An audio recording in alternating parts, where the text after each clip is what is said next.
Elhamdülillahi Rabbil alemin. Vessalatu vesselamu ala Resulihi Muhammedin ve ala alihi ve ashabihi ecma'in. Ve eşhedü en la ilahe illallah vahdehu la şerike leh. Ve eşhedü enne Muhammeden abduhu ve resuluh. Ya eyyühellezine amenu ittakullaha hakka tukatihi ve la tamutunna illa ve entum muslimun. Bütün dünyalarının, bütün alemlerinin yoktan var etişi Allah subhanahu ve teala hamd semiz bulsun. İki dünyaya rahmet bulacağımız Peygamberimiz sallallahu aleyhi ve sellem'e gönül tüləbizden çıkan salvat şeriflerimiz erişsin. Hem bu izgi cümğa günlerinde cümğa namazlarına jilgan varsa din kardeşlerimizge Allah'tan rahmetleri bulsun. Cemaat, indi biz bu dünyada yaşaganda türlü turmuşlar bilen yaşayız, türlü hallerle işraşabız, ağır hallerde kilip çığa, Allah Teala nindir bizge sınavlar, belalar jiberip tura. Hem indimden şundi ağırlıklar kilgende cemaat, biz şu ağırlıkların hikmeti turunda da uylarga tiyiş. Niçin Allah Teala bunu jiberdi? Ni sebeple, nindi gaybin var mı iken? Allah Teala Kur'an'da anın turunda ayette وَمَا أَصَابَكُمْ مِنْ مُصِيبَةٍ فَبِمَا كَسَبَتْ أَيْدِيكُمْ وَيَعْفُ عَنْ كَثِيرٍ. Eğer de sizge bir şundi ağırlık, bir sınav kilse, ol sizin kullarınız işlegen sebepledir. Siz üzüge şu neseni kesip itesizdir. Hem şunu bilen birge, küp hatalarınızı, küp gayiplerinizi Allah Teala gafu itip duradı. Elimde bu kilgen bir ağırlık, kilgen bir sınav, ol tigi bizning gammelerimizin, bizning hatalarımızın bir kichkina bir ilişi. Çünkü Allah Teala kubisin bir gafu itemdi. Sizge sınav jibermeyim, sizge bir bela jibermeyim. Şu bir hatanız, her bir işlegen günahınız işin. Bir kichkina iliş işingine jiberim. Kubisin di gafu itemdi Allah Teala. Hem indi buna şundi cemaat ağır halga kalgaç, kişi indi birinçiden yükselge tiyiş, birinçiden şu Allah Teala mine niçin jiberdim iken diye buylap, özünün günahların, hataların iske düşürüp, indi gafu sırap tövbe etilge gerek.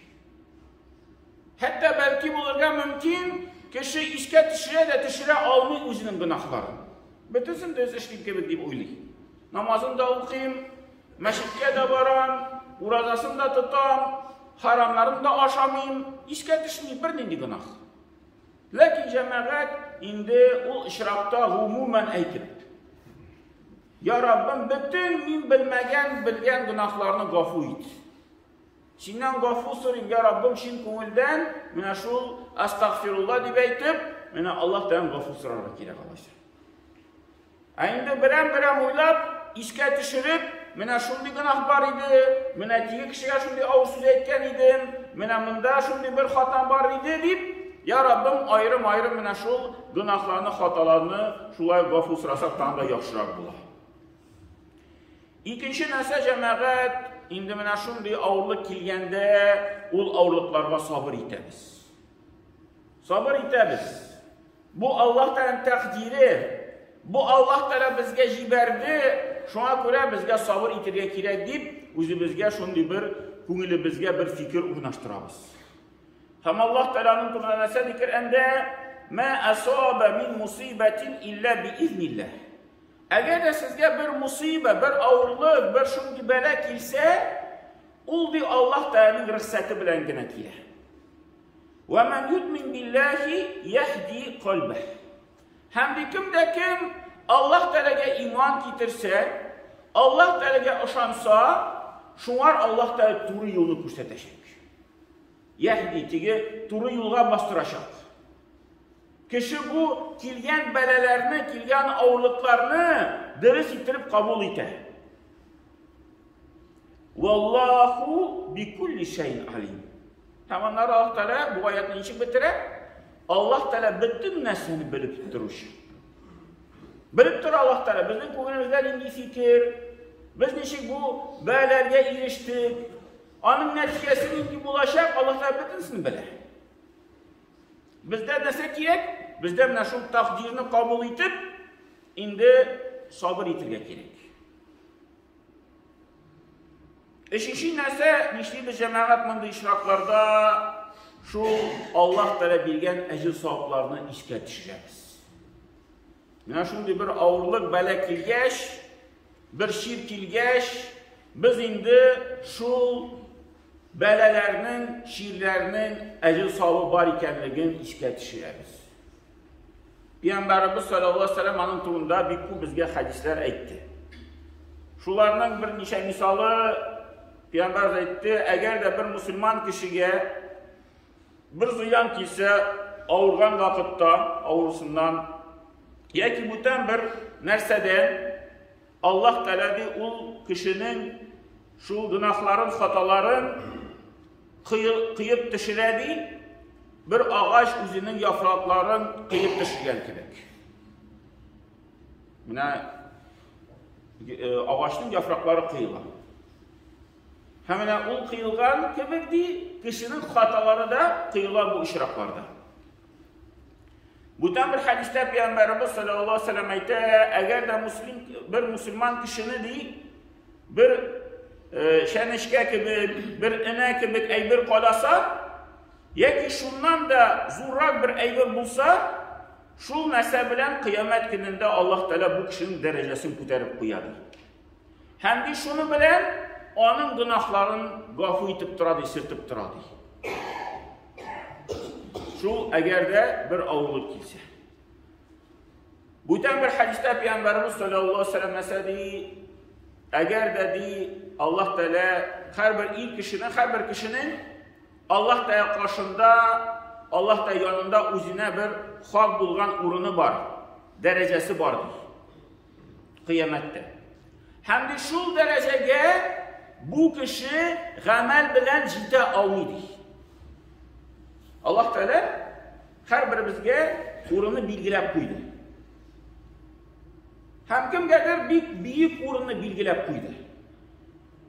Yazıb qoydu. Bu kişi cənnətdə şunday bir büyük urunda bulacaq. Lakin kişi öz qəməli bilən bu dərəcəyə ciddə almır.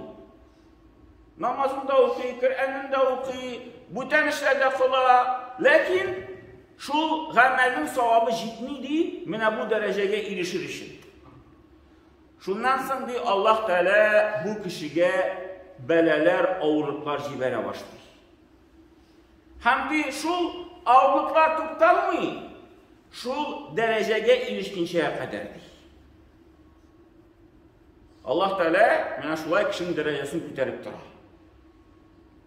Bundan bir hadisdə Peyğəmbərimiz sallallahu aleyhi ve sellem aytdı, əgər də bir müsəlman kişinin tənində bir ziyan bulsa, bir bələkili bilən, bir ağrı bilən, bir avariya bilən, bundan bir səbəb bilən, bir şundi tənine bir bələk kilsə, şundan sonra Allah Teala onu saklaşı fəriştələrə əmr itər.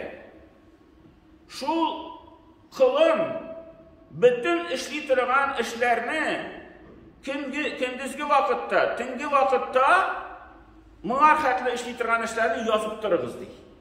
İşləgən kimi. Namaz oxuduq, uraza tutduq, sadaqalar taratdıq, miskinlərə yardım etdik, bütün işlər işləb durduk.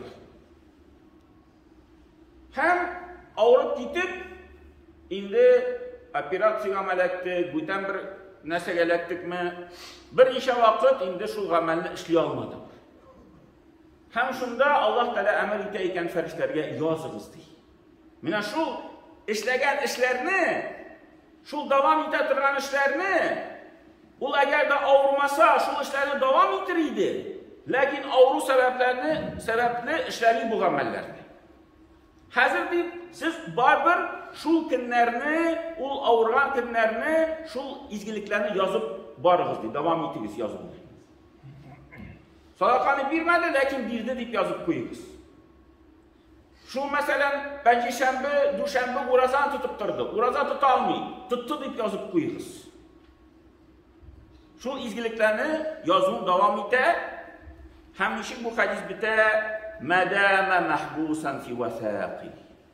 Oldu mənə şundi, хәлдә булганга кадәрdir.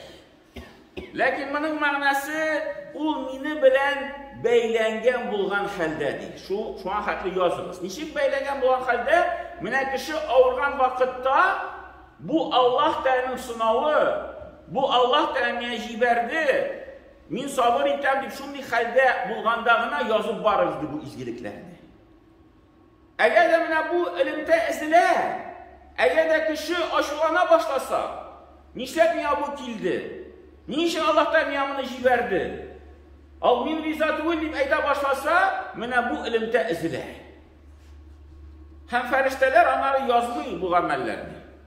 Чөнки кеше шул каршылык күрсәтә башлый. Сүз беләнме, күңел беләнме, нияте беләнме, менә ул элемтә эзелә Аллаһ Тәгалә белән. Шуңа күрә менә бу элемтәне эзмәскә кирәк. Һәм бу элемтәнең эзмәү сәбәбе һәм күрсәткече җәмәгать дүртенче әйбер, инде без Аллаһ Тәгаләнең шул авырлык килгәннән соң Аллаһ Тәгалә җиңеллек җибәрә дип күңелебездә һәр вакытта шул фикерне тотып торырга. Аллаһ Тәгалә әйткән буенча, ла тaqnatu min rahmatillah. Аллаһ Тәгаләнең рәхмәтеннән өметне өзмәгез. Аллаһ Тәгалә рәхмәте киң. Әйе, төрле хәлләр килә, авырлыклар килә, сынаулар килә. Ләкин без беләбез, Аллаһ Тәгалә вәгъдә итте, инна ма'ал усри юсра. Дөрестлектә, һәр бер авырлык белән җиңеллек киләчәк. Һәм без аның турында беләбез, ышанабыз, һәм менә бу өметне өзмибез.